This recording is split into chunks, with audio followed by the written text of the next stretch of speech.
Yeah, yo. Woke up in the morning and to God be the glory.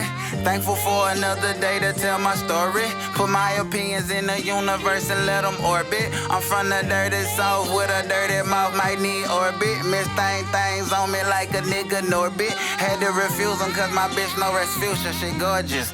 As I dap my sons up and kiss my daughter forehead. Tell them we gon' get this money till my pockets morbid. Remember living in apartments, now we playing mortgage. You ain't gotta like a nigga regardless, baby, I'm blessed. And I keep that blick with me, we like grits and eggs. As you sip your coffee, flick your cigarette and let a nigga vent. Yeah. We back. We back. Grits and Eggs Podcast, episode 68. I'm your host, Deontay Kyle, but who's behind the camera? The coolest co-host in the world, Big Ice Cup Cat. Big Ice Cup! Yes, sir. Yeah, 68. All right, now the episode 69 is going to come out, and we're going to keep saying this episode 68, but it's not. We had a few technical difficulties, but we do a podcast in collaboration with United We Heal. Yeah. June 18th, baby. Philly. June 20th. Philly. We in Philly. Underground Arts. Philadelphia. Philadelphia. Pennsylvania. Underground Arts. Tickets available now on blacksoulsummer.com. Use checkout code GRITS. Huh? Yeah. Get your boy a little chili. A little cha-ching. Not a lot. All a nigga really need is a little bit. Not a lot, baby girl, just a little bit. Deontay at DeontayKyle.com for your New Music Monday submissions. We are going to change that. It's going to be submissions at DeontayKyle.com. And the host with the most, Big Ice Cup. Ow. He'll be over there. Y'all will be sending your submissions directly to him. But we will let you know when that's implemented. As for right now, Deontay at DeontayKyle.com for music submissions, advice submissions. Got a couple of them today. 657-234-EGGS. That's 657-234-3447. For your call-ins, call in. Give me a voicemail. Leave a voicemail. Huh? Great voicemails lately. Yeah. I'm loving it. Except for that one lady at the pool. Well, you know. Sometimes you got to get them a cold shoulder. She just wanted to call. She just wanted to see if the number worked. Yeah. She wants to see was it us. Started babbling. Old European babble. 657-234-EGGS. Deontay.Kyle across all platforms. BIGG_KAT. 89 Instagram. That's the Instagram. Big Ice Cup Cat. All together. All together on TikTok. Yeah. Gotta know. You gotta know it's Big Ice Cup Cat. Yeah. Grits and Eggs Podcast on Instagram. Follow that page. We have made an official page for the Grits and Eggs Podcast. Separating these entities. Yeah. Because JD Sports just sent me to submit for us. Oh. Wow. I said, this is a Grits and Eggs pack? They said, no, this is the Deontay Kyle pack. I said, oh, shit. All right. 10 and a half. Let me get those. I need that. Yeah. I was like, next time, see if you got a size 13 for Big Ice Cup Cat. Yeah. He said, it's coming soon, brother. All right. Yeah, we tapped in. If you are watching this now, that means we had a successful meet and greet. Yeah. we're just gonna go ahead and call it a success. Yeah. It feels good. It's gonna be good. I know the people are gonna be there looking good. Yeah. I appreciate everybody that bought tickets. We did sell out. Sold out, baby. Sold out. Had to add a few tickets. Yeah. Sold them out. Yeah. What a blessing. What an honor. Clap it up for the game, man. Clap it up for the game, brother. We did that thing. Clap it up. Pat yourselves on the back. Showing love to Deontay and Big Ice Cup. Ow! So there has been a couple of concerns. Oh, well, this AAMBC, BIA nominated. Yeah. You know what I'm saying? Got to keep reminding the world. You got to know know what I'm this is a Podcast of the Year nominee twice. One of those being a literary award. Woo! Do the knowledge.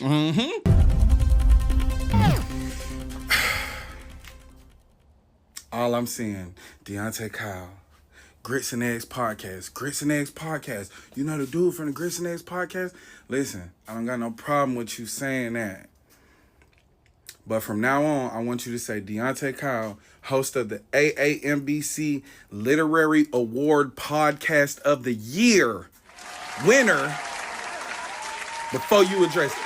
AAMBC Literary Podcast of the Year award winner. Put that before you put Deontay Kyle or Grits and Ed podcast. Put award-winning podcast.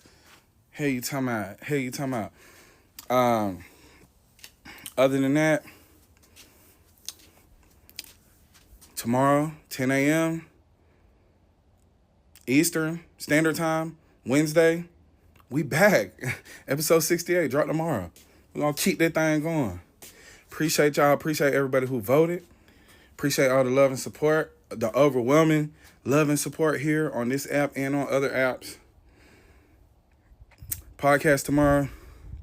Ain't doing nothing but a little doubling down. Fuck you talking about. Just to keep reminding you, know what I'm saying? Like, we doing the knowledge, you know what I'm saying? So there has been some concerns with the audio. They're saying that like the ads that they're running on like Apple Music and Spotify are like APAC ads and like things like that. Look, we don't have any control over what ads they play. Just like we don't have any control over what ads they play on YouTube. We don't have any control over the ads. That's all corporate shit. You know what I'm saying? If you're not hearing me read it, that means I didn't choose it. You know what I'm saying? In a perfect world, they would tailor ads that align with the show, but it's not a perfect world, and that is corporate, and they're going to push the ads that they want to push. Right. And they're going to utilize the person with the visibility and audience to push those ads. Those ads are not a reflection of me unless they are read by me. We don't control that. What we do control is that this podcast is brought to you by Black Underwear. Ow! A Black-owned men's underwear brand created with one thing in mind: premium quality. When the founder couldn't find a Black-owned brand that deliver on both purpose and comfort, he made one. Their best-selling power boxer briefs are made from ultra-soft, breathable, moldal fabric, and all of their products only come in one color: black. No frills, just performance and comfort you could feel.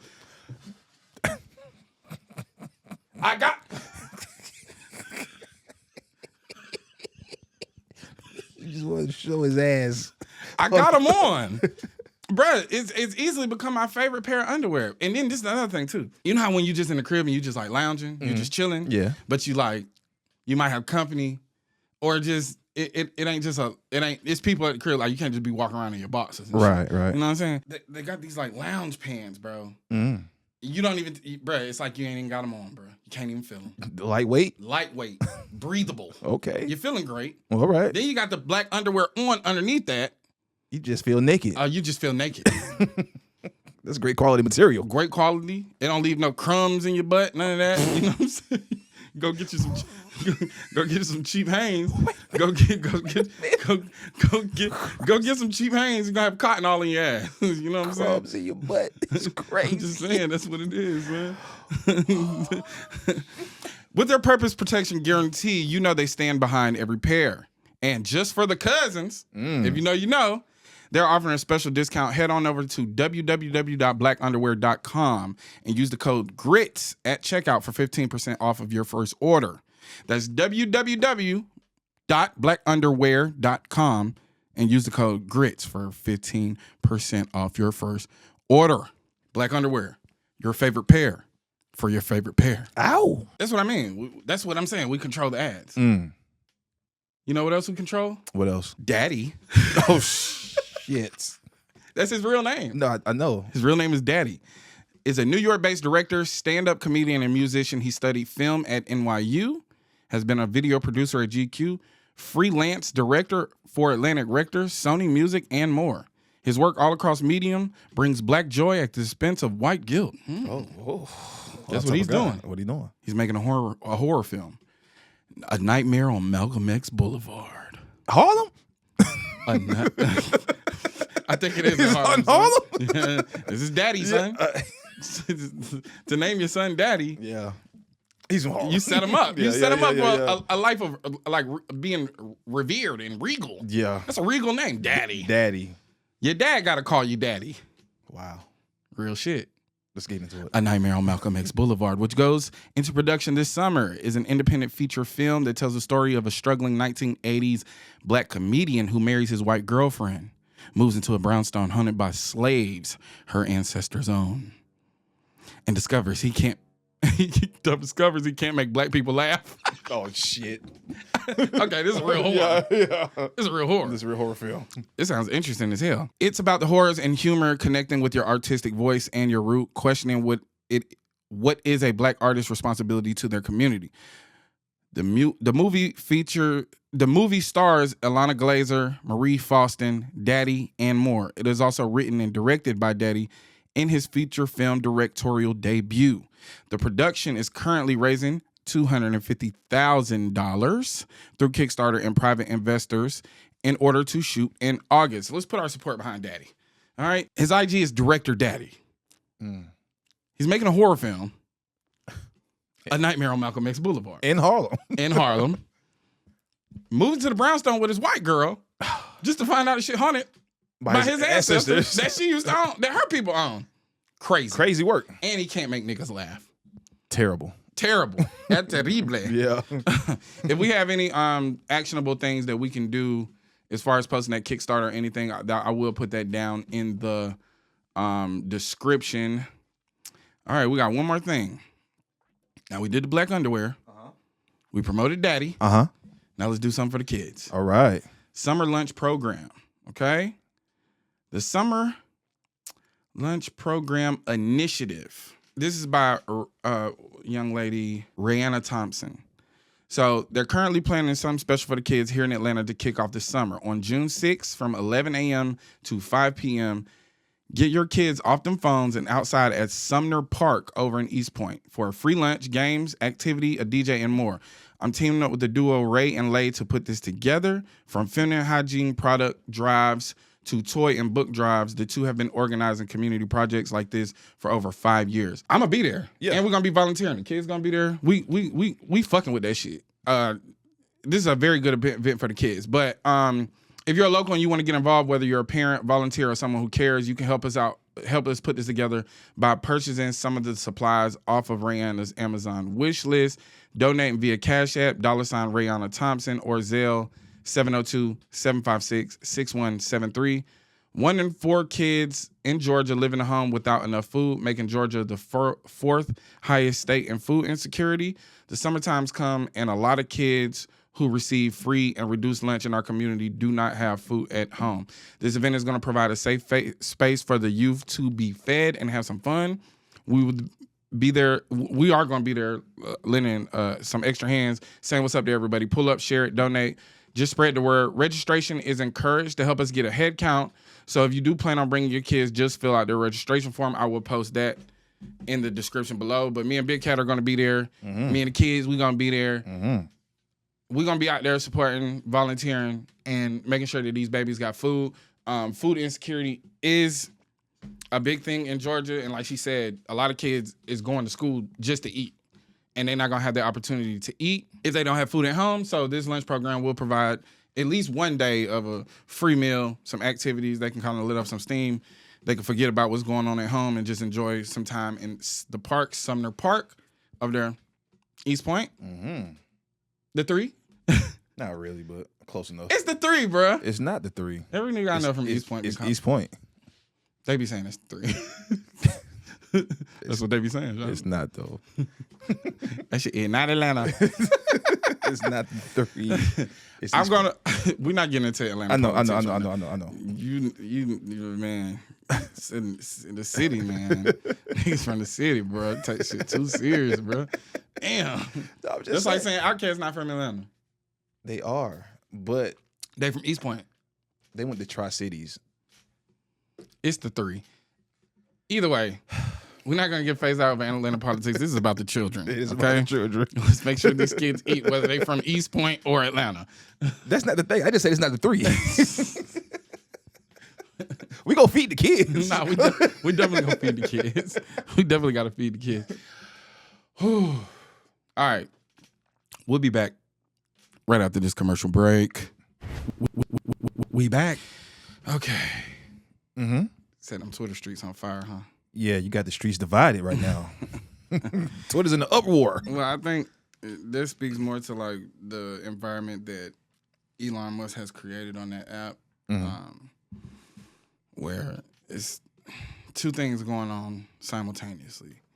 There's the black and white divide on there, and then there's the men and women divide on there, and it's strong.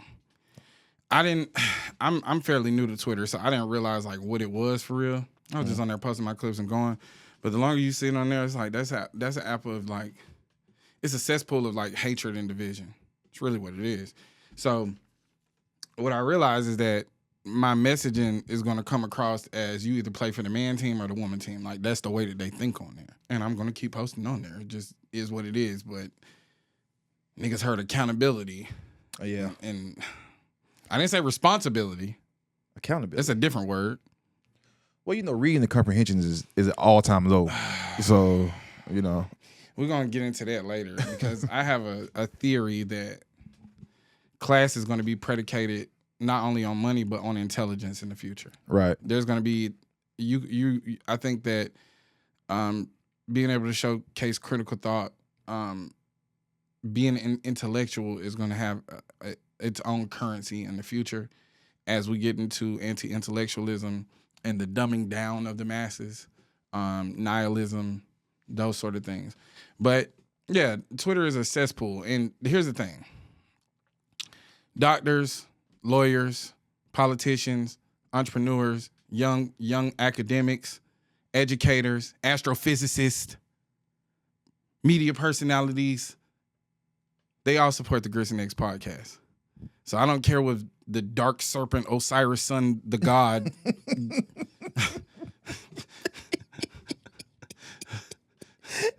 Ooh, son. What's his name? Third Eye Osiris, the Serpent King. Niggas with names like that. Yeah. I seen a nigga come on like, look, y'all, this is what I be talking about. Niggas is that love that esoteric knowledge. Yeah. This young dude come on, greetings, Planet Kai. I was like, oh shit. Greetings, Planet Kai. Yeah, nigga, crazy. Nigga think he Captain Planet. Captain Planet. He trying to get together the elements. Greetings, Planet Kai. It's like, I don't expect that nigga to agree with me. Right. Because they're leaning into like esoteric knowledge and cult behavior. Mm-hmm. You know what I'm saying? Cults need a leader. And 9 out of 10, that leader, for some reason, needs to sleep with everybody. Greetings, Planet Kai. The crown chakra, the third god, the sun king, the water god. Niggas are the water god. The water niggas god, know how to swim. Yeah. Nigga thinking Poseidon now. I think the thing is this. I have some empathy towards the red pill community. But I have a question for the red pill community too. Where are your scholars? Because there's never been an articulation about what they disagree with. It's just that I don't agree. I don't have to be accountable for other men's actions.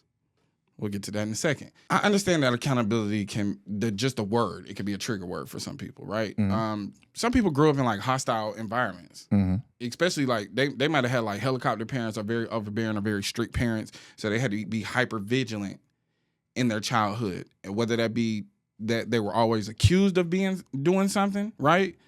Your parents questioning you and you always on the defense. Like, so you take that word and it may trigger something about being in trouble. Like you feel like you're in trouble. Right. And a child, when they're in trouble, either one lies, which we've seen a lot of lying going on, or two tries to pass the buck, and we see a lot of that going on. I'm talking to men, and men are saying, well, what about women? I'm talking to men. I'm a man. We men. If W.E.B. the boys, who gonna be the girls? I like what you did there, brother. I stole that from a girl on Twitter. That shit was so funny to me. But it could be a trigger. You grow up in these hostile environments or with these overbearing parents, and anytime there's an accusation, it'll put you on 10. You have to find a way out. You always playing the defense. And I just want you to know that this isn't one of those times. But I know that as we get into anti-intellectualism and we get into a place where people let their ideologies lead the way and just turn their brain off to everything, then we had to break down. I want to continue these analogies because I don't care if it's getting lost on you. I don't care about being called. I don't care. Simp, panderer, don't matter. Accountability in 5.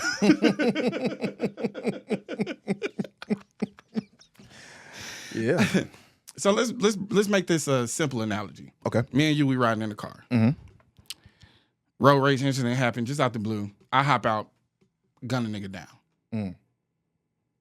If you don't come forward and say, yo, I was with this nigga, he wilded out, he killed somebody, it shit ain't have nothing to do with me. I'm just letting y'all know this is his name, this is information. You snitch, right? Right. But you take the onus off of you because you didn't do anything to create this situation, but you are doing something to rectify the situation, right? Right. To bring forth justice because he tripped out and he killed somebody. Mm-hmm. That is you taking accountability for yourself, Right. but also you are taking accountability for his action. Like, well, no, you're not taking accountability for his action because you don't need to be accountable if you did something to rectify the situation. Now, if you say nothing, you become an accessory to murder, and now you are accountable for his actions because you didn't do anything. Right. If you in the car with a nigga Mm-hmm. and they jump out and blick somebody down and you don't come forth to the police, you will be held accountable for his actions because you were there and you didn't do anything about it. Facts. Then we get into this whole so now from this, Yeah. they're gonna miss that. Of course. They're gonna miss that. Of And what are course. they gonna say? You snitch. You're a snitch. Yeah. You know that's coming. You would rather be an accessory to murder. You rather do 25 to life 25 to life. But some shit that have nothing to do with you. because you wanted to ride from work and the nigga killed the nigga. Imagine that. You want to just, hey, let me get a ride home. Yo, let me get a ride. Yeah. I get rides with this nigga all the time. Right. He trip out, blick a nigga down, 25 to life. Because you don't want to be a snitch. The Well. streets is dead. The streets are dead. Okay? For sure. There's too many cameras. And first of all, you might not snitch up front, but when they get you in their room, it's gonna be too late. Because you already being charged as an accessory because you didn't come forward. Is he gonna snitch now? How you gonna get what, 10? 10? Maybe 5. They might have to put you in a you're gonna have to be in protective custody, brother. Yeah. Why do we follow these rules? Why do you follow the rules of snitching? Of not snitching? It's because you fear the consequences and the judgment from other men. You fear being judged by other men, and you fear the possibility of violence from other men because you turned on a man. When you really didn't turn on a man, his actions didn't have nothing to do with you, right? Right. But because you didn't do anything about it, now you become accountable for his actions. But when the police make you an accessory crime, no problem. I'm gonna keep it real. When I say women don't got time to pick and choose through every individual man and have to go based on their experiences with the group in whole, you say, well, I'm not accountable to that.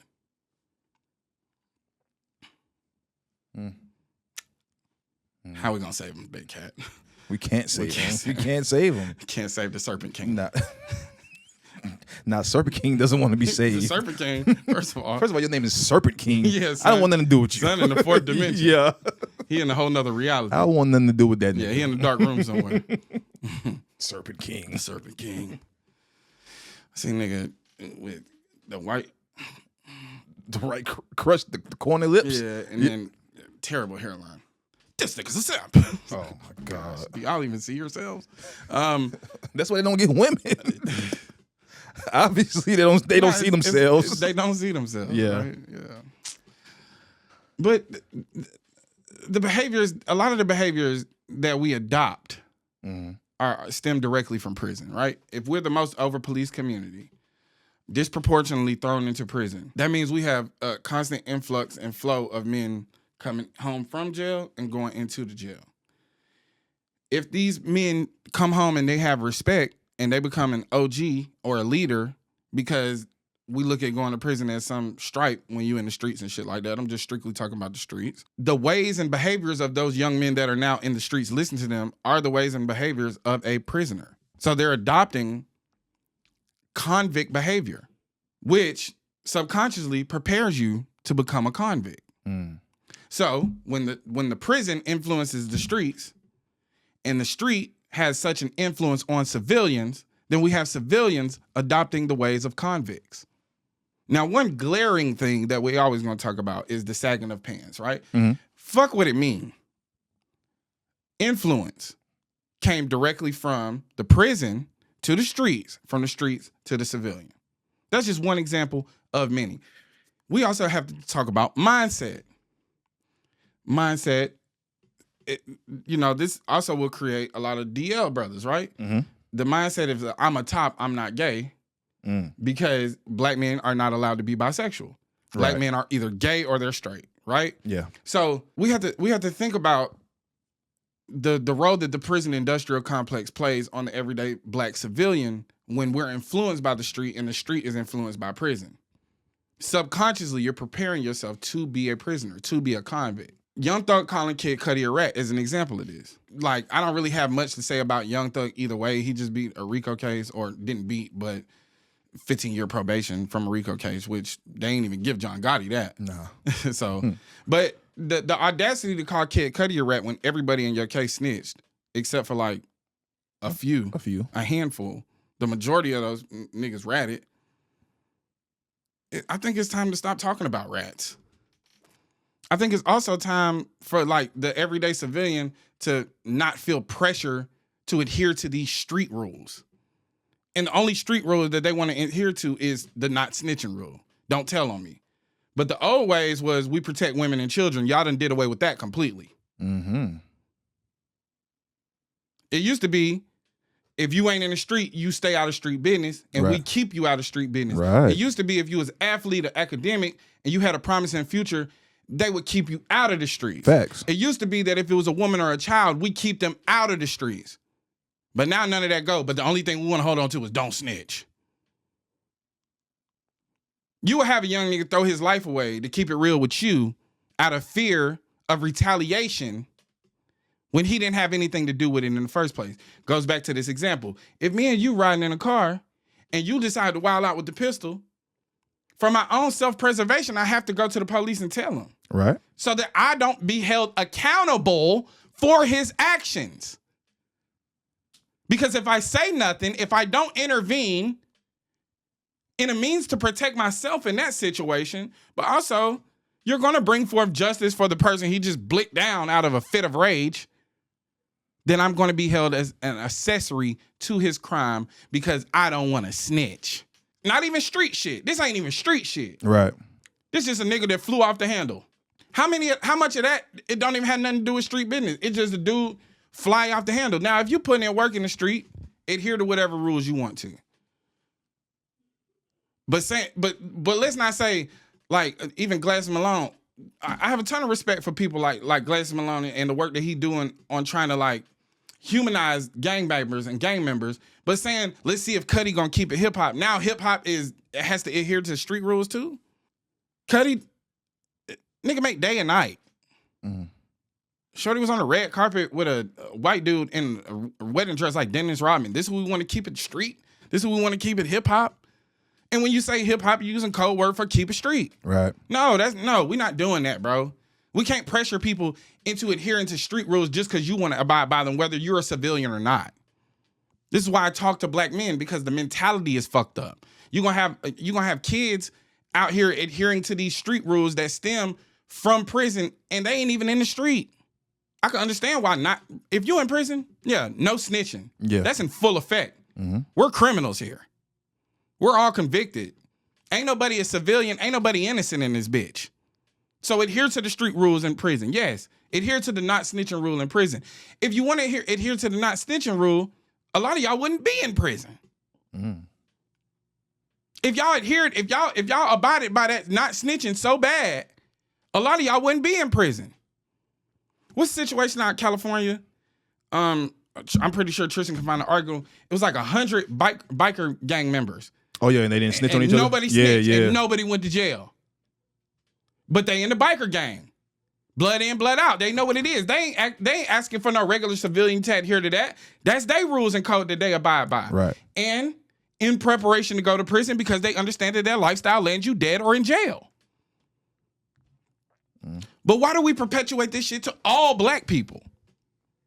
We want all black people to adhere to street rules. Don't snitch. Woo, woo, woo. What? I'm not supposed to preserve my own freedom? Because you want to fly off the handle? We ain't talking about a RICO case where Diddy was trafficking bricks of cocaine. He was trafficking people. Don't snitch? What are you talking about? Nigga tried to blow up Kid Cudi's car. Don't snitch? And he was subpoenaed. He gotta go. I'm gonna throw away Diddy tried to blow up my car. I've been subpoenaed to come to court and testify, but I'm gonna keep it hip hop and go to prison myself. Me, Kid Cudi. In the words of famous Harlem philosopher, can you be dead ass right now?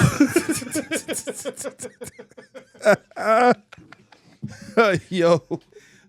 Oh shit. It just doesn't make sense, yo. It doesn't make sense. You riding with the homie. Mm-hmm. You and the homie, we riding together. Mm-hmm. I'm not a street dude. I'm just getting picked up from work. My homie, he a street dude. You know what I'm saying? We riding in the whip together. Sometimes the hammer gets stubborn, it get turned. You know, sometimes like the hammer, it get turned a little sideways. Right. And you gotta, and then you gotta, mm-hmm. Sometimes the hammer don't want to go straight in. And you gotta keep hammering that bitch. Right. Sometimes you riding in the car with your homeboy, right? Me and you, we riding. Mm-hmm. I'm the street dude. You a civilian, you go to work every day. Mm-hmm. Hey man, you think you pick me up from work? I come pick you up from work. I got work in the car. Mm. We get pulled over. I throw the work underneath the seat. They ask, whose is it? Now, me being a street nigga and having a code,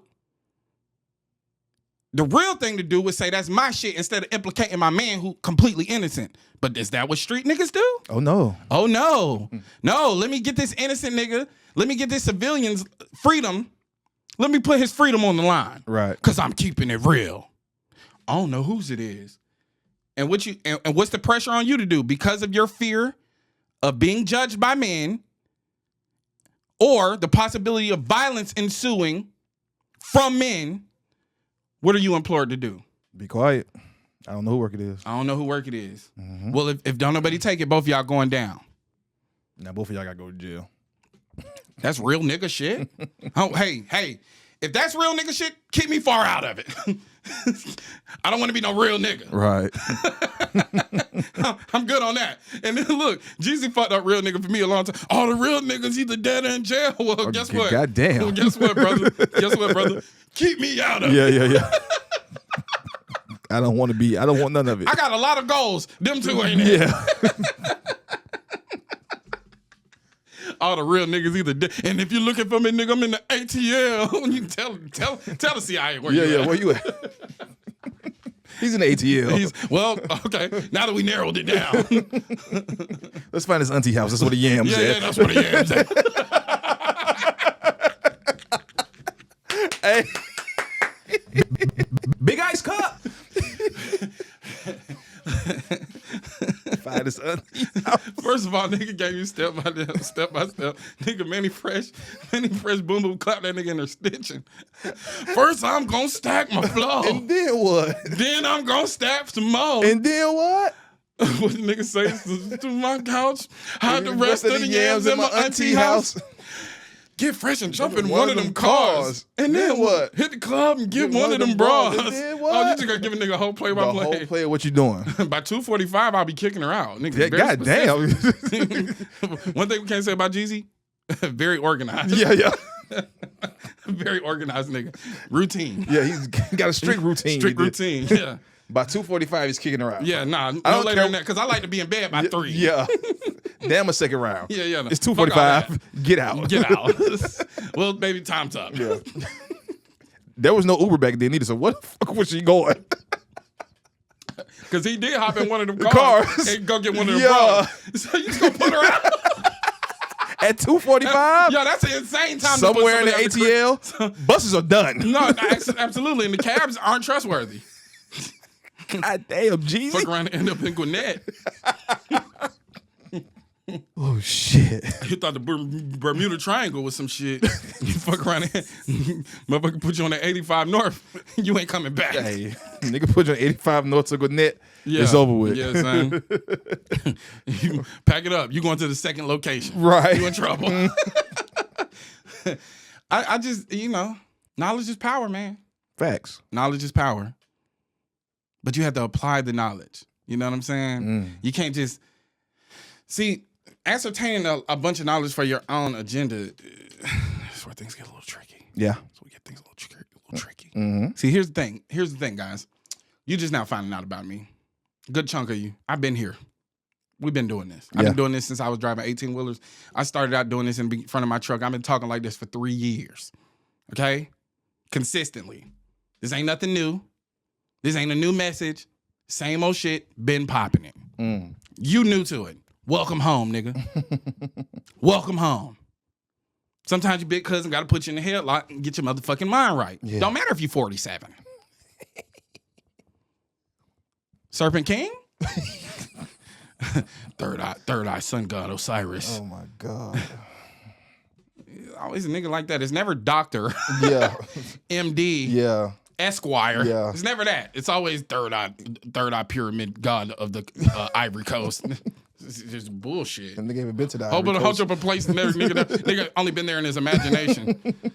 He can't even tell you where the Ivory Coast is. He can't even tell you where it's at. Well, it got to be on the coast. It's in the name. Like the thing is like, I do want to thank you, not only for the free promotion, but for reinforcing the idea that when you are trying to bring people together, there are going to be people that try to tear things apart, and there are going to be there hit dogs that are going to holler, and there also is going to be an alarming divide, and the divide is, as they say, I am extremely emotional and extremely anti-intellectual. And we here for emotional intelligence, emotional regulation, and intellectualism. Because knowledge is power. Facts. But you got to apply the knowledge. Then you become powerful. Ooh. I like What's today's mathematics? Today's mathematics. You like how you just threw me out there, so just threw me in the water. I'm really good at this. This is what I kind of do. Nah, that's facts though. So today is the 25th, right? So number 2 on the mathematics is wisdom. Wise words by the wise man. If you have wisdom, you have knowledge, and you have wisdom about the knowledge that you gain.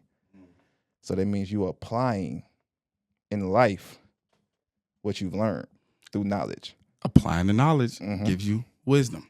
Right. And number 5 on the 10 mathematics is power or power refinement. Because that one who has power, he understands the culture that he comes from. He understands who he is as a person. He's been resurrected. He has the power of shaking off the old that's dead and resurrecting the new and the wisdom and knowledge that he's learned. And when one is refined, one is divine. Do the knowledge. Do the knowledge, nigga. Mathematics, baby. Peace to the gods and the earths. Peace to the gods and the earths. If we were made in his image, then call us by our names. Eric about to be trying to tell you something. Trying to tell you, nigga, get on your cipher. Definitely get on your cipher, man, for real. Yeah. But, we have to be honest about, as men, the fear of men that we deal with.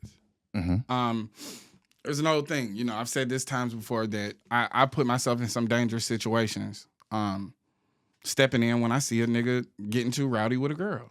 That is a thing. I think that's and so before you even make that point, okay. To y'all's point about what you're saying is you're using that as accountability. That's not accountability. Yeah. That's responsibility. Right. See, it is not my responsibility to put myself in a dangerous situation when we know how it is.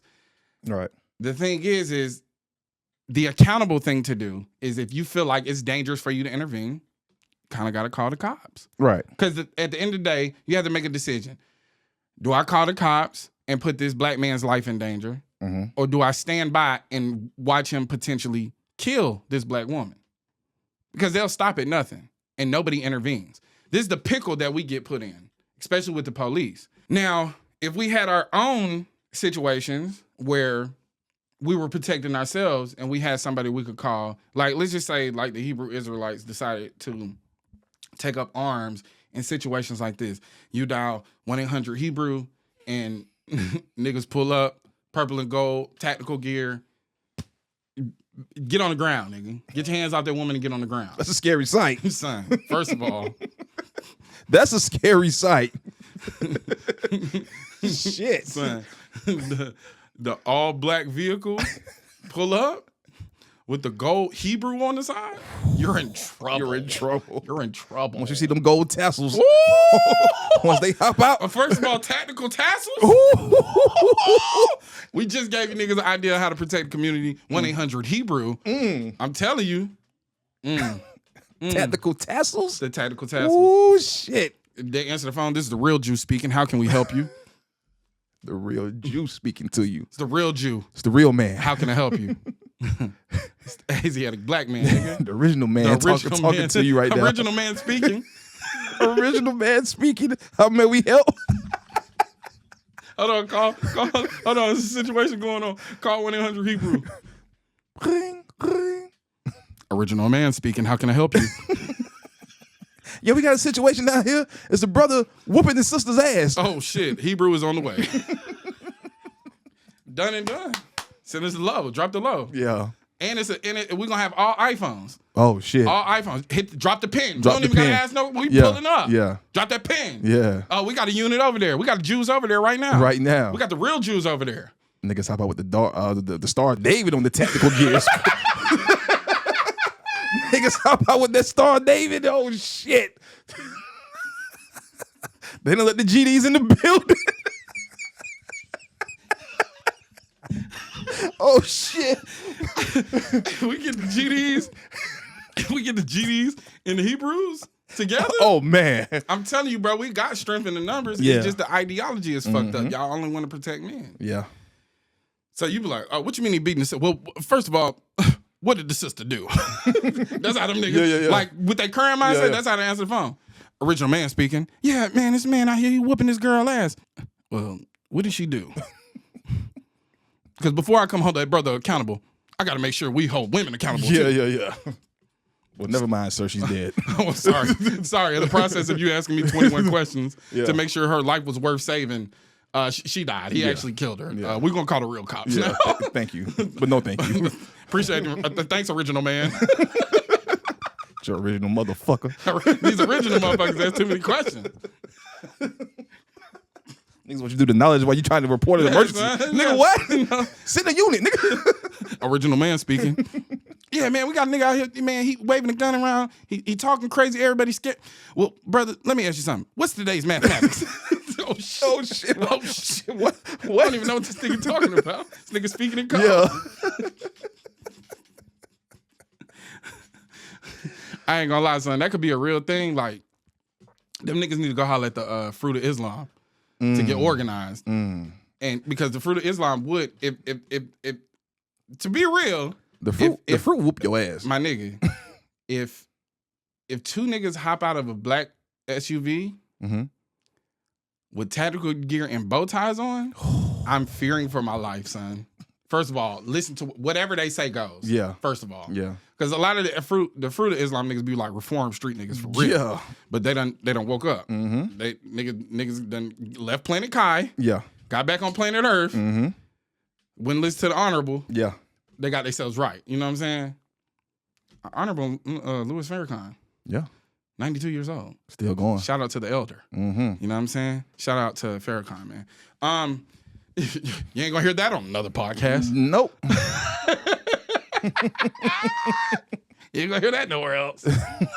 We shouting out the fruit, the GDs. Jews, the GDs, Yes, all man. in one. No, we fuck with all y'all. Yeah. It's just a shift in perspective. What are we really here to do? Okay, cool. You want us to understand that we the real Jews and we're the original 12 tribes of Judah. Yeah. All that good shit. That's fine. In the meantime, can you protect us? Yeah. You got the numbers and y'all niggas is about it.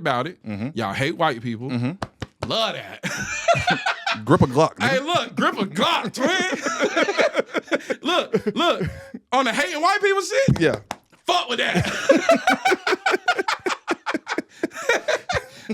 It's just when niggas bust the Bible out. That's why I be like, damn, Niggas yo. will bust the Bible. Nigga bust that Bible out, nigga. that shit triggered me. I mean, hey. Because when it used to rain and storm real bad, this is black people, we got to get back to our traditions. Right. It used to be when it was thunder and lightning, you got to let the Lord do his work. You cut everything off. Turn that shit off. You turn into Teddy P real quick. Cut them off. Cut them lights off. Turn off the the Lord lights. is working, brother. The Lord doing his work. You got to let the Lord do his work. In peace. Sometimes you need to sit and be still. Mm. And when the kids would get when we was a little too turned up, Granny used to bust out that Bible. But think about that, though.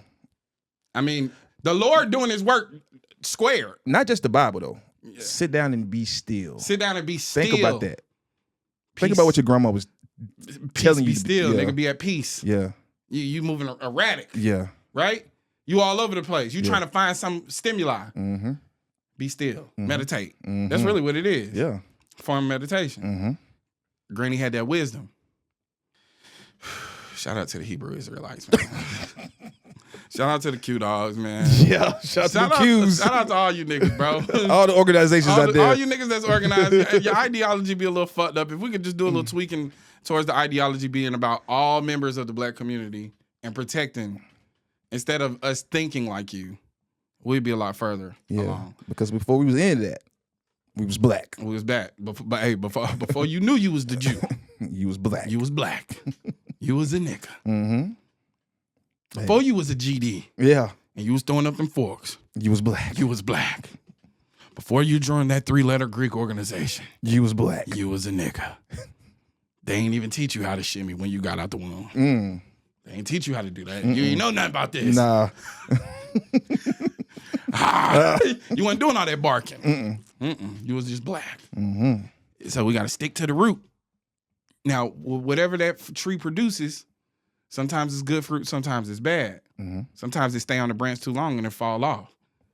But when that fruit is ripe, remember that the root that produced that fruit was black. And we have to. I'm gonna say this. I'm not gonna stay on it too long. I am tired. I'm tired of black people being so fucking publicly explicit. Okay. I'm all sexed out. You see what I'm saying? I got you. I'm sexed out. It don't even move me no more, man. I mean, they just took the art of seduction and killed it. There's no sensuality in Nah, that's why the sundress is so important. That's what the sundress is so That's important. why the sensuality sundress is important. It's very sensual. Leave something to the imagination. What's under that sundress? Yeah. Because the first attraction is physical. That's real. Right. Sex is foundation of human behavior. To be honest, that's the only reason why we're here. Right. Nothing wrong with sex. Right. It's so overtly explicit. It's just nasty. It's everywhere. It's everywhere. It used to be you had to sneak and watch a little porn. Yeah, you had to sneak. it's just ass, titties, and dick prints. That's it. That's all. That's it. Is that what we've been reduced to? Yes, our bodies. Yes, absolutely. Damn. That's why we're so critical of our bodies. Damn. And that's why the only thing we think we're allowed to produce is something of our body. Right. Whether that be sexual or physical. We have to detach from all this value we put in our body. Way too much value being put in the body. Not enough value being put in the mind. Not enough value being put in the heart. There's proof. This podcast is proof. This podcast is proof that you can love, empathize, attempt to teach and educate your community from a place of love and be successful. The quick route to it is salacious, peon, small-minded ass conversations, or to be sexually explicit. We just want to talk about sex all the time. Like, that used to be a thing that you talk about in private. Yeah, I ain't never heard my parents talk about sex. Yeah, me neither.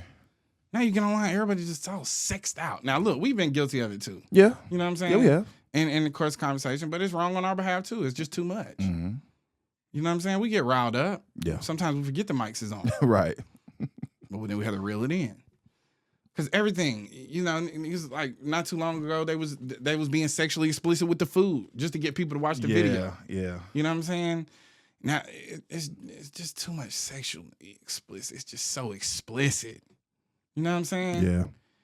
And, you know, to each his own, but that's a very low vibrational way of doing things. That means you're still operating at the lowest form of your root chakra. Yeah, you want to get into that. Just primitive behavior. Primitive. Yeah. Oh, me pussy, me dick. Yeah. Me got titty. All right. Okay, we're more than that. Yeah. We're all more than that. Men, women, we're more than that. We're more than our bodies. I mean, let's get my T Grizzly real quick. Okay. Niggas praying on my downfall. These niggas praying on my downfall. On all stem took up to the top. You should be reluctant to media in general, okay? But we are extremely reluctant to black media, almost to the point of when we see a media personality such as myself or anybody else having success in the space, we're almost preparing for their downfall. What are they going to say or do that makes me turn against them? Or you're just waiting to turn against them. You're looking for something. So you can say, yeah, fuck that. Now they're over. You're ready to end. Now, this goes back to what I'm saying before. When somebody does something like a Diddy or a Tory that warrants accountability, it's not tearing them down. They're being held accountable to their actions. The tearing down be, I don't agree with your opinion, let's cancel them. Now, we wanted to get into the war on black men. Y'all waging war on me. Yeah. Little old light-skinned me. Just for saying something you don't agree with. You should question the media. The thing is that I have a track record. You know what I'm saying? Yeah. I trust the track record, so I ain't tripping about that. But we do need to get to a space where we have a critical eye on media. It's a media literacy. With the advances in AI, sometimes you're not going to know if what you're seeing is real or if it's AI. Also, the thought always stays in the back of my mind that this may be a production, right? When you see certain videos, there's certain videos I've seen online where it's from the POV of the cop cam, the chest camera, and just something about it seemed off. I'm like, I think this is a production. And then you start seeing how people are acting and all that. Like, okay, there's this one video in particular. Cop pulls over a judge. Okay. Black judge. And she's riding around in the car wearing the robe. What? That's what I'm saying. Judges don't even take the robe out the office. The robe is hanging up. Okay, you see what I'm saying? Because they have on clothes underneath the robe. Right. And there's people in the comments like, I mean, she's clearly a judge. She has on the robe. And then she's in the video like, surprise, surprise. Like, I'm a judge. And he asking her like, why are you wearing that? What are you wearing? That's a production. Yeah. A judge would not be outside of their courtroom. You think they walk into, first of all, you think they're getting dressed at the crib, throwing on the robe. No. Getting in the car, driving, and you driving, walking around with the robe. No, that's not how that happens. You didn't even wear your robe all day, graduation day. On God. Like, what the fuck? Yeah. But it's a lack of media literacy. Like, we don't question what we see. So it brings me to this idea that we had to get to a point where we're really doing our due diligence about making sure what we're listening to is a trusted source. Here, episode 68, you have 68 episodes. 75 plus hours of me speaking, not to mention the videos and things that I put out on TikTok, Instagram, right? Of consistent dialogue, consistent rhetoric about imploring empathy into the black community, holding black men accountable because we are men, and engaging in revolution, which I have said the revolution is love. Once we start loving each other, I hold you accountable out of love, not out of hate. I'm trying to implore thought processes that make us better as men. If we are going to be in community, because in that community is women, is children, is transgender, is gay, is black people from all walks of life, every generation, every class. That's what I advocate for. A healthy black community, not just black men. There's enough of that. There's enough organizations centered around only black men. And what are they doing to improve the community? Have we seen the fruit of that? We've seen it work on a religious level for some and change the lives of those men. But Instead of going out into the community imploring love and empathy, they're imploring an ideology that turns people off. I don't want to have to think like you for me to receive love from you, for me to receive empathy from you, for me to be in community with you. We shouldn't think the same when it comes to ideology. The thought process should be we're all in the same community and we put ourselves first. Man, woman, child, LGBTQ, disabled, broke, rich, middle class, all of it.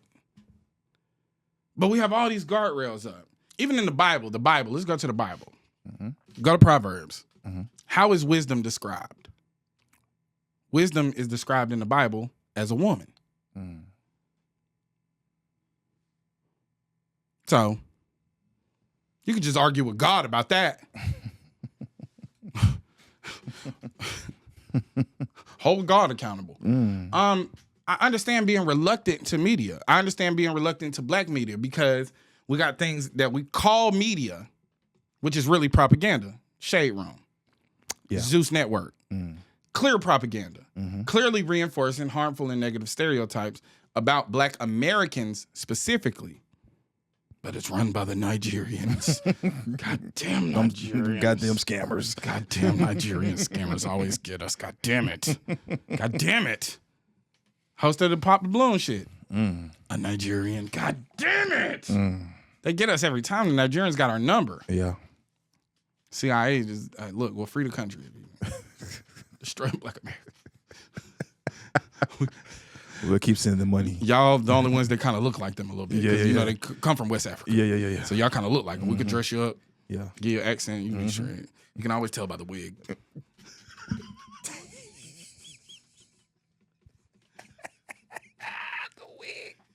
It'll be a nasty wig. It'll be a nasty wig. All right. All right, get back. I don't want to engage in diaspora wars. Yeah, bring it back. Love y'all. Love y'all down. But y'all do be at the center of some bullshit. Yeah. So being reluctant to media, but the media has proven itself. This over here, we've proven ourselves over here. So we just can't, we can't disregard the fact that you should be reluctant to media. But we should also, after a while, say, okay, I'm not gonna convict this man. You know, we are maneuvering in a way of you're guilty until proven innocent, right? That's how we're maneuvering with each other. But we'll give Zeus Network the benefit of the doubt because it's entertaining. And if your form of entertainment is seeing black people tear each other down, problema, un problema, very big problem, very big problem.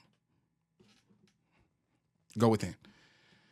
But a production being propaganda, like the video I mentioned about the judge in the robe, clearly propaganda. Clearly propaganda to stoke up that, oh, even if black people are judges, the police won't. Okay. It's a production, though. So then that leads me into thinking, how do they pick and choose what makes national news? There you go. What are the boxes that have to be checked off for something to become national news? Why does Carmelo Anthony's case become national news? The race issue. Twitter is already a hotbed of racism. A hotbed of racism and misogyny and misogynoir and all those things. All the divisive things. Hotbed. We're gonna see how Twitter responds to it first. TikTok, they're gonna break the news first. The race issue is the American issue. And it's gonna be the American issue. And I'm not personally ever gonna be on some kumbaya shit with them colonizers. But how do you choose what makes national news? I'm pretty sure it has to go through a process. Pretty sure it has to go through production. What is the thing that gets the people talking? And honestly, further divides the people. I don't feel like it's black people's responsibility to create unity in an environment where they didn't create the division. Oftentimes it's left on the shoulders of black people to be unified, to be kumbaya, to be welcoming, to be understanding in a space where we didn't create the division.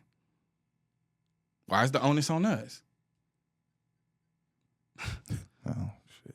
It's because when you take the responsibility, when you don't hold racists accountable to the actions and the actions of the people that look like them, then you give them you basically give them permission to continue with the behavior. Black people don't benefit from racism.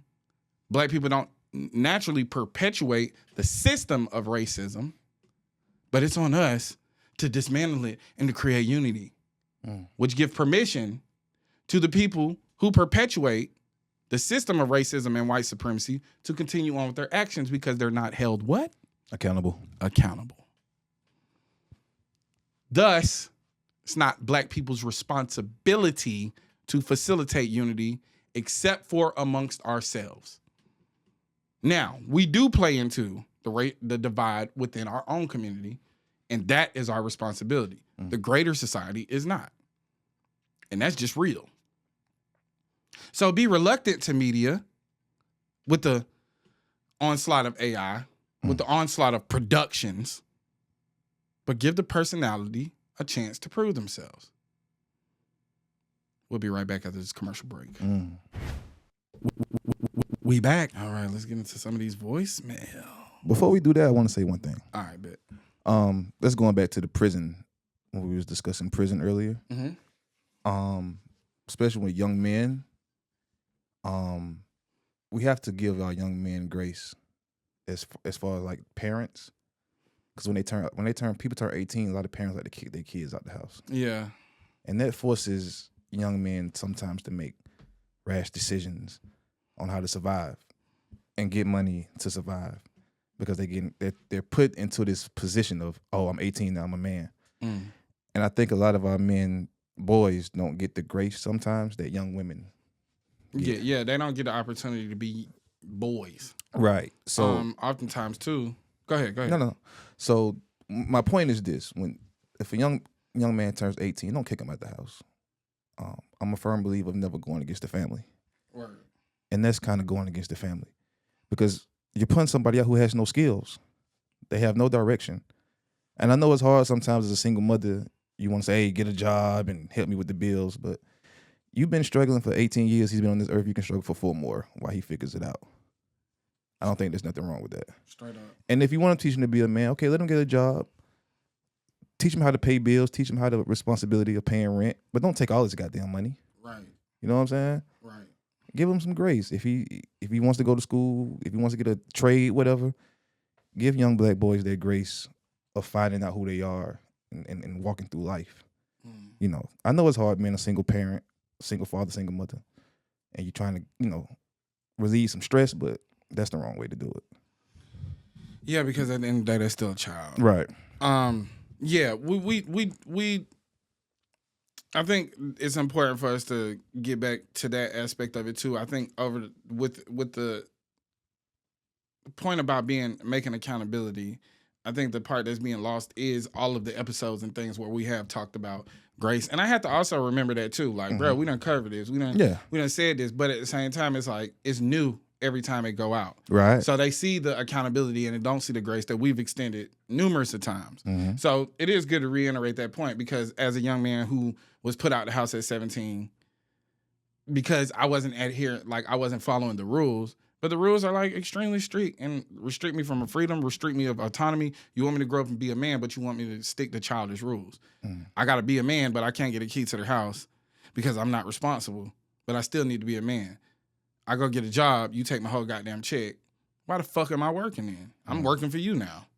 Like, that's free labor. I'm straight on that. Right. That was the thing that made me quit my first job at Christmas. My mom used to take my whole fucking check. I'm like, man, fuck that. I'm not working for you. Damn.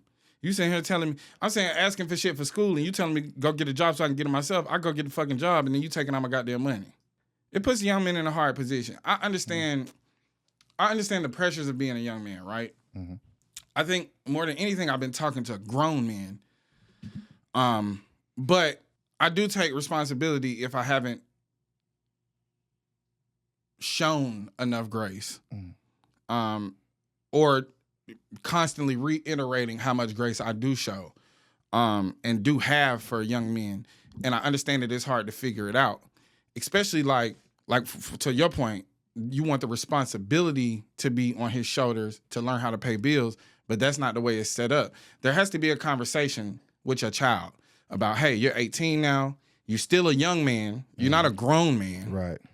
You know what I'm saying? So if we're going to operate from a place of, it can't be black and white, you an adult and a child. You know what I'm saying? Yeah. Like, they want you to be an adult and a child. Mm-hmm. Like, be an adult as far as being responsible and helping me, but be a child in the dynamic of power where I'm still your mama or I'm still your daddy, and you got to do what I say. If you're going to give somebody adult responsibilities, you have to give them adult autonomy. You have to allow them to go out and make mistakes. You can't, like, rule this shit with an iron fist. Because then what you talking about is a nigga saying, fuck that job, I'm finna go get this money in the street. Mm-hmm. Boom. Or you get a child that go off to college and never come back home. Mm. There's a lot of things. So the parents need to be accountable too. I implore this with my own children. And once we have, I don't whoop. I'm a lecturer. You know what I'm saying? Yeah. I get in my lecture bag. But post lecture, and we let it breathe a little bit, I come in and make sure they know I love you. And I'm saying these things out of love, and I don't think you're a bad person, and I don't think you're a bad child. You just made a mistake, and we're here to help you learn from the mistake. Mm-hmm. And I always implore grace where I say, you're just a kid. Right. You know what I'm saying? And I know you're trying to figure it out. I'm trying to help you figure it out, and this is the method we're going to go. We're going to go to the teachable method. Mm. A lot of times we're not talking to our kids no more. Also, too, the goal is to keep the things your parents did well, discard the rest, right? I would never put my kids out the house. But you also have to be extremely aware of who your kids are. Mm-hmm. And also you can't take all of their actions personal. You know, you just can't, you don't take your boss's actions personal. You know what I'm saying? Until it start feeling personal. But you're going to take everything your child do personal because you feel a personal responsibility to that child, as you should. But you also can't be their first enemy. Mm. You can't be their first bully. Mm. You can't be their first landlord. You put niggas out the crib, like the things that you're doing to that person's nervous system, you're spiking their nerve, like you're discombobulating them, because this is a person that is trying to showcase some autonomy in their friendships and how they maneuver outside. You know, they want to be social. All of the things are great, but because it doesn't adhere to the same amount of responsibility you have as a parent, you want to put them out and say, since you know everything, you can get the fuck out of my house. That's fucked up. It's fucked up. And your issue is not really with them. Your issue is you see the potential that they have and you don't feel like they're taking full advantage. And your solution to that is to make their life harder? That's not a great solution at all. Because what happens to these young men when they go out house? And what is waiting on them outside when they don't have the safety and security of their own home? And it gives the ego to an excuse to take over. Oh, my own parents don't even give a fuck about me, so why should I give a fuck about me? Mm. And then we're going to cry and sing sad songs if you get killed in the street. Mm-hmm. And we're going to cry and go see him on the phone call down at the county jail. Mm-hmm. When you put a young man in a situation where he's helpless to the circumstances, then we want to implore empathy and grace. We got to implore empathy and grace before they even get to that moment of desperation. Mm. These young men are out here with a lot of role models. The media is giving them all of the poison that they can consume. The world got all the degradation, all of the stereotypes ready and willing to apply them to them at any given time. This whole YN thing. Mm. You know what I'm saying? See, this is what I'm saying. It ain't like what we saying is nothing new. Right. We've been speaking and advocating for these young men. Mm-hmm. But I understand how, in this moment, the context of that can get lost too. Right. Because because this media shit is a what have you done for me lately? Yep. So the people that's been following, they understand our character and where we from. So I appreciate you for making it a point to bring it back to the grace. Mm-hmm. Because these young men, they need avenues. And it starts at home. And he may not be acting the way, but hey, the thing is too, the signs be there. You know, my son, 13 right now, I be seeing he trying to figure out like lingo and, you know, how he want to talk, how he want to dress and all that good shit. And a phase is a phase. Mm-hmm. You know what I'm saying? And I always remind him, go outside, go look at that, how big that sky is. Don't nobody live on top of you. Don't nobody live beside you. You're in a nice house. You live in a cul-de-sac. That street shit don't exist here. He know that. We ain't reinforcing that. But at the same time, you got to let them express themselves. Right. The same way we would let a white child express themselves when they go through their emo phase. Mm-hmm. It seems like our young black men go through their YN phase, right? But we got to always remember to keep the main thing the main thing. If we want our children to have better role models, we have to be better role models, right? That starts at home. Starts with keeping your word. It starts with don't put your child out the house. Yeah. And don't use the logic that it was done to me so they'll be okay. You're not okay. You're not fine. You're not okay. You got anything else, Big Cat? Nah, peace, gods. What's up, Grits and Eggs podcast? You got Jen here. Oh. What's up, Grits and Eggs podcast? You got Jen here from Chicago, Illinois. I listen to y'all podcast every morning. It's part of my daily routine now. I'm still trying to catch up on all the episodes, but y'all speak the truth, We back. and it's real positive. But I was looking for some advice.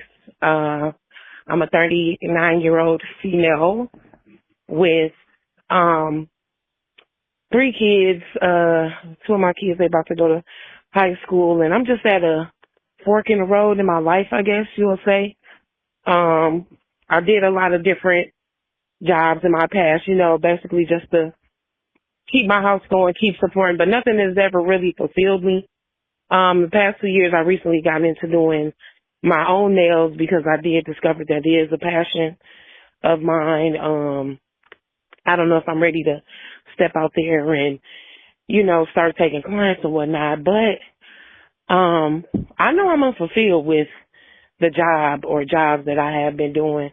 I really just want to do something where I can take care of my family and put them in better situations than I grew up in. So that's most important. So I was actually just asking you guys did you have any advice or suggestions of things that I can do that kind of bring me to that point, kind of help figure it out for me?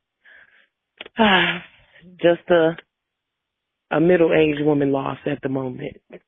Appreciate y'all. Keep doing y'all thing. Thank you, Queen. Mm-hmm. Thank you, Queen. Thank you. Love from Chi-Town. Yeah, man. Well, the thing is this. I understand how fortunate I am in the situation that I'm in. That this thing that we're experiencing, that we're going through over here, doesn't happen to everybody. Everybody doesn't find their niche or find an avenue out of the 9-to-5 structure, right? Mm-hmm.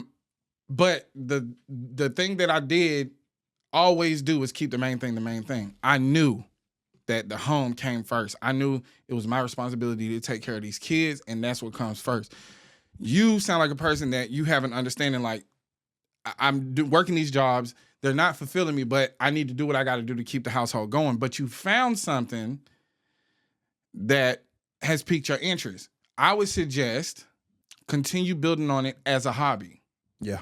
But continue doing nails. Continue learning everything you can learn about doing nails.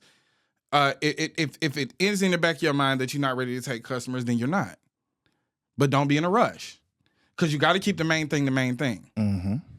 But if it is your objective for that to be your job one day, for that to be your career one day, and for you to create your own path through your ability to do nails and nail art, then work on it. Whenever you have free time, keep learning, keep being a student, keep practicing. You're going to be better at it in 6 months than you are at it right now. Mm-hmm. You're going to be way better at it a year from now. Facts. If you can get a testament about anything from me and Big Cat, is that a year of consistent work can change your life. Facts. So keep the main thing the main thing. Take care of your health. Take care of your mental health in the time being. Understand that you got to do what you got to do because your responsibility is to the kids first. You don't have to put yourself on the back burner, but you have to operate and you got to operate in the shadows for a little bit, so to speak. You know what I mean? Luckily, the thing that I did, I could do at work, the media thing, the TikTok thing, I could do that at work. That's not everybody's thing. You can't be at work working on nails, but you can be at work learning more about it. Mm-hmm. learning more about the business of it, learning more about the history of it, and really fall in love with the story of it and the craft of it, so that when you are ready to present it, you're a full-fledged business. Can't nobody tell you shit. The thing is, before we had the studio, I was already collecting the art. I saw the studio in my mind first. You know what I'm saying? I knew that we was gonna have these, eventually have books and literature and things on the table. I was collecting this artwork and these vinyls and these CDs and these action figures and Funko Pops. I was collecting them in preparation to have the studio. You know what I'm saying? And once I was able to get the pieces that I saved up, more came. You know what I'm saying?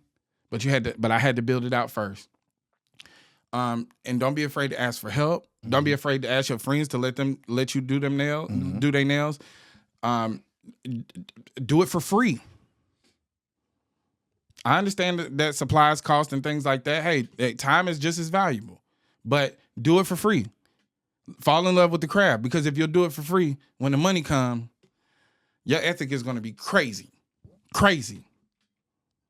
Give people something to trust. You know what I'm saying? But when you are ready to take on clients, don't start promoting the business from the position of I'm taking on clients. Start promoting Start promoting the business from your friend circle, and do their nails for free, and use them as promotion. Smart thing to do. Yeah. And that way you can showcase your skills, but you also now can reel in new clients. And don't try to knock niggas' head off with the price. Yeah. Some of these people are doing like high nail art. I understand pricing that, because that's very meticulous and artistic. Right. But if we're just doing something basic off the rip, try to keep the cost affordable, and then grow from there. And we wish you all the best. Shout out to Chicago. Facts. Hi, Deontay Kyle. My name is Tyler, and I first want to start off giving you your praise. I really appreciate you. I really appreciate you using your platform to speak on these topics in our community that are so important, and a lot of people don't have the courage to speak about, or just are completely blindsided to the fact that some of the topics and issues are really important to us specifically. I personally am just a big fan, and you just really don't know. A lot of the topics that you speak on are a lot of topics I've been so passionate about that I've spoke on before. I went to school to study sociology, and one question I do have is, how do you feel we should move forward into implementing these things to our children? I've left the classroom for various reasons, but I feel like these topics are topics that not only we should be talking about, but are topics that should be instilled in our children, so they don't grow up and have to maneuver through the things that we had to maneuver through, because it wasn't no conversations. We wasn't guided through it. So, and then I appreciate you being a man, a black man, speaking on these things, because our children need that. We need more men in the community using their platforms the way you use it, and it's just beautifully done, and I really appreciate it. So how do we get this message out to our children? Thank you. First of all, extremely humbled. And I'm extremely grateful. Yeah. And the praise, like, that's what I pay attention to. Love, man. The love be real, bro. Great love. It's a lot of love. The thing that I do, and the thing that I'm going to start doing more exclusively in my own home, is holding a class with the kids. And we pick a topic. And we teach on the topic, but we also allow them to be interactive and ask questions. Start with things that are interesting to them, but I want to implement things about black inventors, black historical figures, black movements, things like that. You know what I'm saying? But also, we have to speak about things that will help them be well-adjusted adults. Like, we have to encourage our kids to be rebellious. We have to encourage our kids to question us and question all authority. We have to encourage our kids to be fully expressive, and we can't take their expressiveness as disrespect. Oftentimes in the black household, anything that doesn't completely align with conforming to your parents' wishes is seen as disrespect, and it's not. You also make your children a lot more susceptible to violence and being victimized when you don't allow them to question your authority. So I would suggest that if you are in the household that you start small, 10 to 15 minute, little quick, get them used to the concept of being in class at home. Also understand they're going to be more comfortable at home, so they're not going to be as structured and sat down, but we'll work those kinks out. I would suggest implementing like a movie night or something where y'all watch a documentary together. It doesn't matter. Listen, I'm going to tell you something. It does not matter if they're interested. Put them phones up, put them iPads up, and have them and just spend that time. But if you do it on a consistent basis, that it'll be something they look forward to, and then they will get interested. But you can't expect them to go from like YouTube, Roblox, to learn about the Black Panther Cubs, and they're gonna be completely locked in. It just doesn't work like that. Right. The same way that they've learned to become comfortable in the routine of being on YouTube, being on the iPad, being on the phone, being on the video game. That's a routine that came from repetition, and that's something we allow. You know, we want them to be entertained. We want them to have free time and to be able to entertain themselves. If we're going to get into more of a structured situation at home, we have to allow them time to adjust to that. And I think implementing those things not only means teaching it to our children, but implementing it in ourselves first and leading by example. Thanks for calling into the Chris Next podcast. All right, we're going to take one more call. Yo, my name is Queen from the west side of Chicago. I left the voicemail before, and it was too long, so I'm really sorry. Shout out to Chicago, but man. But just wanted to say I really appreciate Chicago. Hey, man, we got to get to Chicago. Gotta get to the shot, baby. Best city on earth. Yeah. Yeah. Downtown Chicago is beautiful, too. That's why I say it, because it's clean. Yeah. They're really taking care of that. Yeah. Shout out to the Chi, man. We back. We back in Chicago. Yo, my name is Queen from the west side of Chicago.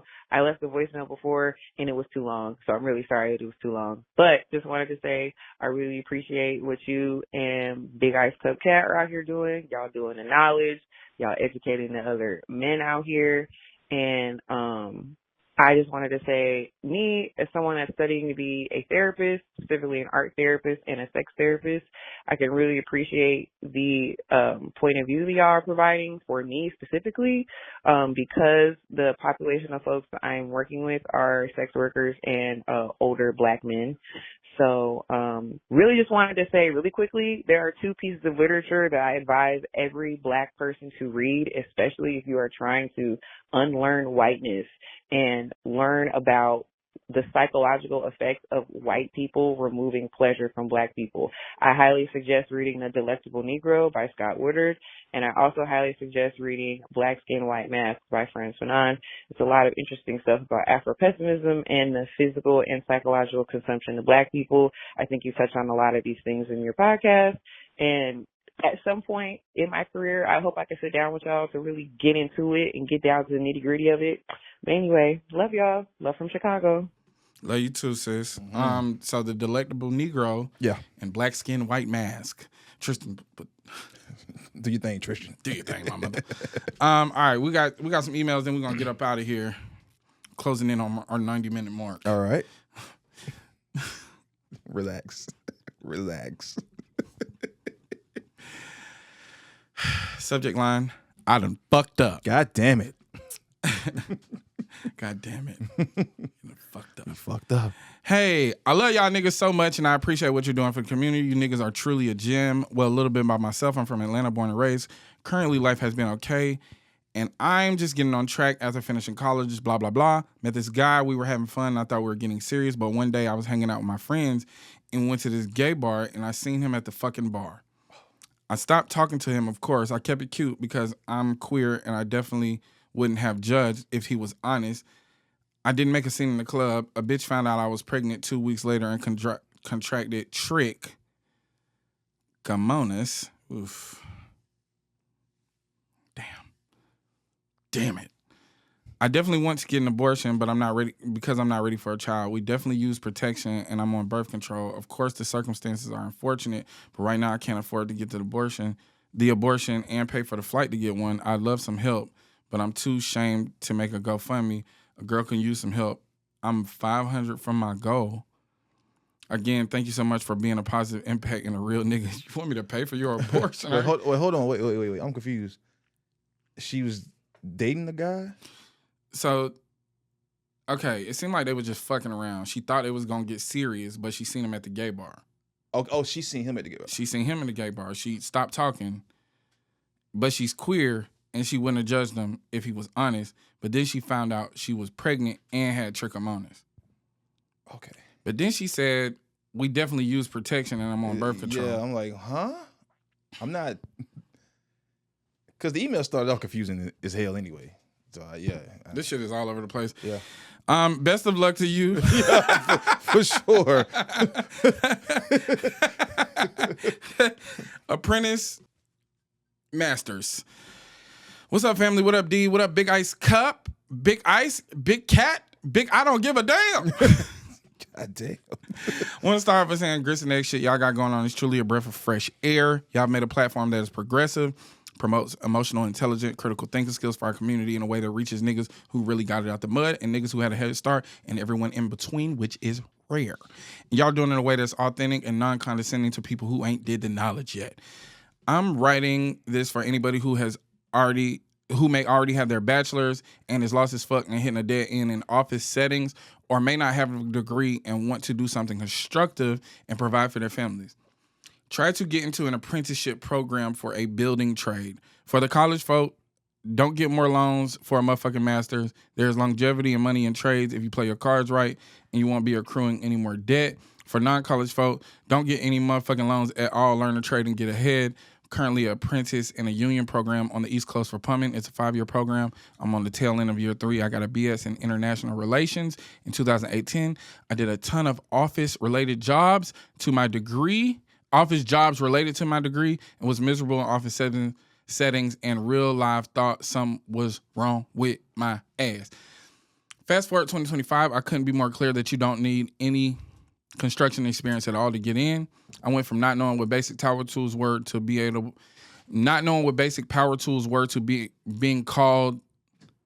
Oh, okay. That shit threw me off. I went from not knowing what basic power tools were called to being able to read blueprints, drive heavy machinery, and I've only been doing this just shy of 3 years. Not a flex, just a perspective and motivation for people who are worried about that. You can use the trade to give back to kids once you've established in a trade. That is true. That's a transferable skill, and you could definitely teach your kids that shit. Facts. Even when you're not at work. Also, set them up to be you motherfucker gotta be 18 and a master plumber because Pop's been a plumber this whole time. 18 master welder because Pop's been a welder this whole time. And you've been his apprentice. You've been his since apprentice since you was 14. You've been an apprentice since you was 14 years old. Yeah, you know you got a real trade, man. Right. Yeah, and it's a bonding. Really bond with your child over stuff like that. Real manly. Yeah. I had the privilege to work at an inner city school right before I joined the apprenticeship.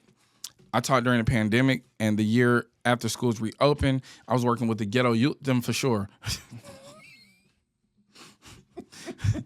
The piece of my story is really let y'all know that if you have a trade, a license, or own a business, you can give back to these kids. They need it now more than ever because the pandemic has set a generational knowledge gap in place that many black families are scared to talk about, and school districts either don't give a fuck about or are so financially gutted that they can't do shit about it. And under this bitch-ass president, these schools are really in trouble. As for the apprenticeship lifestyle, it is hard on your personal life. It can be hard on your body depending on what trade you choose, and you definitely need a reliable vehicle to get to work every day. If you and your kids, and if you have kids, you need a support system to watch them while you're working long hours. Most importantly, you're doing it just for the money. You won't last because you have to have a passion for it to incentivize you to go far and deal with the physical body labor side of it. 5 years may seem like a lot of time, but I had to ask myself, would you rather spend more time being lost and trying something that can lead you down a path of community and building, literally, and great job security? With any job opportunity, there's toxic work environments to deal with. They for sure exist in construction, but navigate them with the mindset that you'll have the skills no one can take away from you and be someone that your community can rely on to build the world around them. The whites are purposefully hiding trades from our kids for a reason. Once I get my business up and running in the next few years, would love to come forward with the Grits and Eggs platform to get the kids doing the knowledge on plumbing. Peace. Hey. Well, there it is, ladies and gentlemen. I mean, he laid it out. The pros, the cons, the good, the bad, and the ugly. There it is. I have nothing else to say. Thank you, brother. What's wrong, son? It's a long one. Huh? We're going to get through it. All right, let's do it. I feel like I'm getting better at reading. I mean, you do it every week. Yeah. Big D. Oh, shit. He even put pause. Big D. Big ice cup bucket cat hat. How you doing, fellas? It's your Houston cousin. You guys read my email to end this episode 56 in March, and I'm so grateful because I felt heard and seen. Greetings from Planet Kai. Things haven't gotten any better, but they haven't gotten worse either. Here's a story from 3 years ago. I was 29 at the time. This has been episode 60. The fuck? Hey, yo. I thought he was looking for advice. Nigga just started to call and tell us a story. I'm just playing. Oh, shit. Oh, the man, the myth, the motherfucking legend. Shaderic's in the just building. walked in the studio. Yeah, baby. We finna start that Patreon episode. Yeah, Shaderic. Oh, Shaderic's in the building. It's summertime, baby. This nigga acting crazy. Is he gonna change the oil? You know what? You know what? Just end the episode. Yeah. Just let it go. Well, you know, I'm gonna keep this tab open, brother. We gonna love ain't gonna pay the bills next week. Episode 70. Yeah. As for episode 68, that'll conclude it. I wish everybody the best. If you are really pay attention to that last email, if you are looking to get into trades, we support you either way, no matter what you decide to do. Knowledge is power, so do the knowledge. Apply the knowledge and you'll have wisdom. Shaderic's in the building, so we're going to start this Patreon episode. Mm-hmm. Love y'all. Until next week, take care of yourselves and take care of each other. Deontay Kyle, I'm out. But Big Ice behind the motherfucking camera. I jumped the gun. I'm sorry. I jumped the gun. I jumped the gun. I never forget Wait. Do it over. Do it over. I jumped the gun. As always, love yourself and love each other. I'm Deontay Kaba. Who's behind the camera? The coolest co-host in the world, Big Ice Cup. Big Ice Cup. We out until next week, y'all.